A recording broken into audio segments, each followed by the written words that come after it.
বাইরে প্রচন্ড গরম।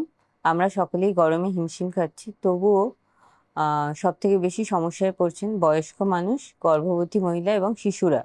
তো শিশুদের এত গরমে কি কি প্রোটেকশন নেওয়া যায় এবং শরীর খারাপ হলেও কি করা যায় সেই নিয়ে আমরা আজকে আলোচনা করতে চাই। আমি doctor Nirjharini Ghosh, consultant paediatrician, assistant professor, KPC medical college and hospital. তো শিশুদের কেন এত সহজে গরমে সমস্যা হয়? বাচ্চাদের শরীরে হিটের প্রোডাকশনটা বেশি হয় যেহেতু মেটাবলিজম বেশি।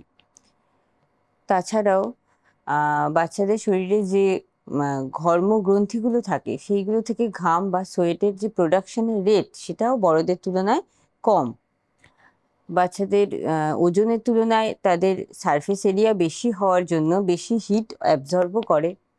তাছাড়াও বাইরের যে কোনো পরিবর্তনের সাথে অ্যাডাপশনের ক্ষমতা বড়দের তুলনায় বাচ্চাদের কম হয়। তাছাড়া ধরুন আমাদের যদি তেষ্টা পায় আমরা জল খেয়ে নিতে পারি, কিন্তু বাচ্চারা পুরোপুরি বড়দের উপর এই ব্যাপারে ডিপেন্ডেন্ট। তারা কখন তেষ্টা পাচ্ছে সেটা তারা বুঝতেও পারে না, অনেক সময় বলতেও পারে না। বড়দেরকেই খেয়াল করে হিসেব করে সেই মতো জল খাওয়াতে হয়। সেই সময় অনেক সময় দেখা যায় যে যতটা দরকার ততটা হয়তো খাওয়ানো গেল না। তো এই সমস্ত ব্যাপারের জন্য বাচ্চারা বেশি অনেক সময় বেশি অসুস্থ হয়ে পড়ে গরমে। ইউনিসেফের একটা কনসেপ্ট আছে, সেটা হচ্ছে beat the heat. Be for be aware of the heat stress and prepare yourself for protect yourself. আমাদেরকে জানতে হবে যে গরমে কি কি সমস্যা হতে পারে। আমরা কারা? হচ্ছে বাচ্চার বাবা মা, ইমিডিয়েট কেয়ার প্রোভাইডার যারা আছেন, স্কুল টিচার, ক্রেসের টিচার, ডাক্তার, পেডিয়াট্রিশিয়ান তো বটেই। আমাদের বুঝতে হবে যে কি কি বাচ্চাদের সমস্যা হতে পারে এবং এই সমস্যাগুলোর জন্য আমরা কিভাবে নিজেদেরকে প্রিপেয়ার করে রাখবো। তো কি কি সমস্যা হতে পারে? প্রথমত ধরুন বাচ্চা খুব এক্সস্টেড হয়ে যায়, বা ধরুন কিছু করতে ইচ্ছা করছে না, যা খাওয়া দাওয়া আগে করে সেরকম করতে পারছে না। তাছাড়া ঘামের মাধ্যমে শরীরের জল এবং নুন, সল্ট এগুলো সব বেরিয়ে যাওয়ার জন্য ডিহাইড্রেশন হচ্ছে। প্রচন্ড গরমে মাসেলের প্রোটিন ব্রেকডাউন হয়ে যায়, দিয়ে প্রচন্ড মাসেল ক্র্যাম্প হতে পারে, স্কিনে র্যাশ হতে পারে। এইসব জিনিস যেমন হতে পারে, আবার খুব সিভিয়ার কিছু সিমটম যেমন হিট স্ট্রোক, হিট সিনকোপ এইসবও হতে পারে। কিভাবে প্রোটেক্ট করবো যাতে এই সমস্ত দিকেই না যায়? প্রথমত 6 মাসের নিচের বাচ্চাদের প্রচুর পরিমাণে ব্রেস্ট ফিডিং করাতে হবে অ্যাডিকুয়েট অ্যামাউন্টে। যে মায়েরা ব্রেস্ট ফিডিং করান অনেক সময় খুব গরমে ব্রেস্ট মিল্ক সেইভাবে তৈরি হতে হয় না, কিন্তু সেই মায়েদের প্রচুর জল খেতে হবে, তাহলে অ্যাডিকুয়েট অ্যামাউন্টে জল খেলে ব্রেস্ট মিল্ক ঠিকমতো তৈরি হবে এবং বাচ্চাকে ঠিকমতো ব্রেস্ট ফিডিং করানো যাবে। তার বড় বাচ্চাদের ক্ষেত্রে যখনই আমরা দেখব খুব ঘেমে গেছে বা খুব এক্সস্টেড হয়ে পড়েছে, তখন ওআরএস এর জল খাওয়ানো, ভিজে টাওয়েল দিয়ে গা হাত পা মুছে দেওয়া, এইসব যেমন করতে হবে।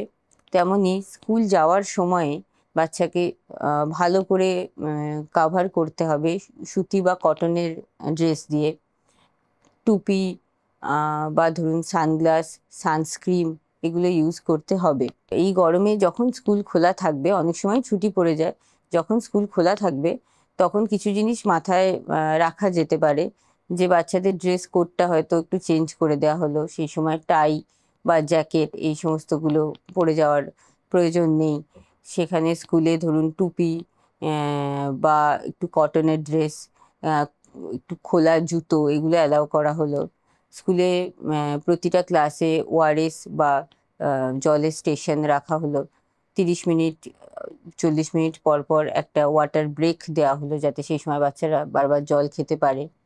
স্কুলে খেলার টাইম যেটা আছে সেটা সকালের দিকে বা পড়ন্ত বিকেলের দিকে, যে সময় রোদ বেশি নেই সেই রকম সময়ে করা হলো। বা ধরুন খেলার জায়গাটা ভালো করে কাভার করে অন্তত টেম্পোরারিলি কিছু দিয়ে কাভার করে রাখা হলো। এই সমস্ত জিনিস কিছু মেনটেন করা যেতে পারে। তাছাড়াও খুব যখন গরম সেই সময় কার্টেন লাগিয়ে দেওয়া হলো পর্দা দিয়ে, বা ধরুন জানলা বন্ধ করে রাখা হলো, বা ভেতরে যখন খুব গরম হয়ে যাচ্ছে জানলা খুলে দেওয়া হলো। এই সমস্ত জিনিস করে করা যেতে পারে। আরো কিছু মডিফিকেশন করা যেতে পারে, যেমন ধরুন দোতলা বাড়ি, তাতে সবসময় বাচ্চাদের একতলায় শোয়ানো বা রাখা, মানে ঘরের যেটা কুলেস্ট এরিয়া সেখানে বাচ্চাদেরকে রাখা। E for early easy identification, early identification বা easily identification of the problem. কি যে বাচ্চাদের কি হয়েছে, সেটা যে গরমের জন্য হচ্ছে সেটা যেন সহজে বুঝতে পারা যায়। কি কিরকম সিমটম দেখা যেতে পারে? খুব নেতিয়ে পড়ছে, একদম খাওয়া দাওয়া করছে না, বমি হচ্ছে, বা খুব লুজ টুল হচ্ছে, ইউরিন হচ্ছেই না বা ইয়েলো কালারের ইউরিন হচ্ছে, প্রচন্ড মাথায় ব্যথা হচ্ছে, মাসেল ক্র্যাম্প, নাক দিয়ে রক্ত বেরোনো, ঘাম হচ্ছে না, গা খুব গরম হয়ে আছে কিংবা প্রচন্ড ঘাম হচ্ছে, এইসব যেমন হতে পারে। তাছাড়া যদি খুব সিভিয়ার সিমটম, যেমন খিঁচুনি বা আনকনসিয়াস হয়ে গেল বাচ্চা, এরকমও হতে পারে। তো যদি অত সিভিয়ার সিমটম না হয়, আম, অল্প বমি বমি ভাব, খিদে নেই, ক্লান্ত হয়ে পড়া, এই সমস্ত ক্ষেত্রে বাড়িতে কিছু ম্যানেজমেন্ট করা যেতে পারে। সেইটা পড়ছে, সেই তার মধ্যে যেগুলো করা যেতে পারে সেটা হলো বাচ্চাকে ঠান্ডা একটা জায়গায় নিয়ে, ঘরের অপেক্ষাকৃত ঠান্ডা জায়গায় নিয়ে যাওয়া হলো, ফ্যান, এসি, কুলার যদি সম্ভব হয় সে তো খুবই ভালো। টাওয়েল দিয়ে গা হাত পা মুছিয়ে দেওয়া হলো। একটু বড় বাচ্চার ক্ষেত্রে মিস্ট বা দিয়ে একটু ভিজিয়ে দেওয়া যেতে পারে, বা ঠান্ডা জলে চান করিয়ে দেওয়া যেতে পারে। ওআরএস এর জল বারবার খাওয়াতে হবে, এই জিনিসগুলো করতে হবে। এ ফর অ্যাক্ট ইমিডিয়েটলি, যেমন যখনই বোঝা গেল যে গরমের জন্য কিছু সিমটম হচ্ছে, তখন আমাদের পক্ষে যা যা করা সেটা সঙ্গে সঙ্গে করতে হবে, এবং তার জন্য আমাদের কিট রেডি রাখা উচিত স্কুল বা বাড়িতে।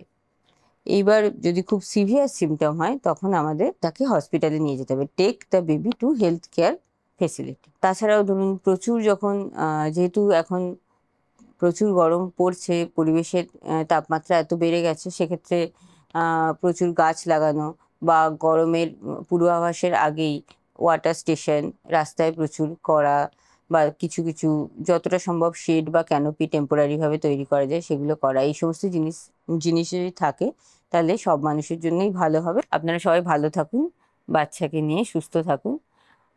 যদি বাচ্চাদের শারীরিক সমস্যা সম্বন্ধে কোনো ভিডিও প্রয়োজন হয় তাহলে আপনাকে এখানে জানাতে পারেন কমেন্টে। আমি চেষ্টা করব ভিডিও বানাবার এবং পাঠাবার।